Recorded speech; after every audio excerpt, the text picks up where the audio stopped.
Now, many of the questions might be things that you've never really thought about before, and it can be very hard to think of ideas on the spur of the moment. The problem is that if your first words are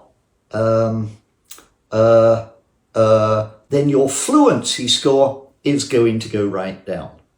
You have to convince the examiner that any pauses are purely because you're formulating your ideas. You're trying to think of what your opinion actually is.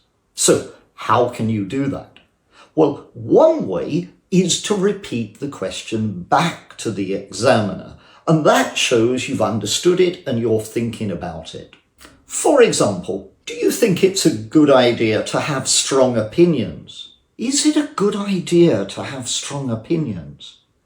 Well, sometimes it can be, but not always. Let's take another example. What kind of people like to visit natural places? What kind of people visit natural places? I suppose probably it's people who blah, blah, blah. So I've repeated the question and it gives me more time to think of my answer. Some questions can appear just too big. They're too vague and it's quite hard to think of a true answer right away. So the next tip is to first personalize, talk about what you do, and then generalize. What do people do in general? And that's because it's always easier to think about yourself and how you behave rather than just thinking about people in the abstract. Let me give you some examples of that.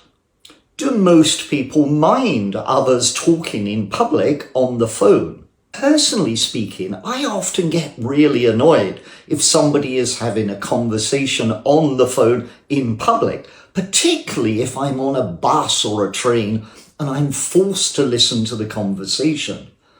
And I imagine that most people would probably get very angry in that kind of situation. I've said what most people think, but I've started by talking about them myself, and that makes it a lot easier. Let's try another question. What reading topics are the most popular in your country? For me, I absolutely adore reading science fiction novels, such as The Three-Body Problem. And I think that's true for most people in China, because science fiction books are usually at the top of the bestseller list. So again, I thought about what I do, and then I've made the question bigger.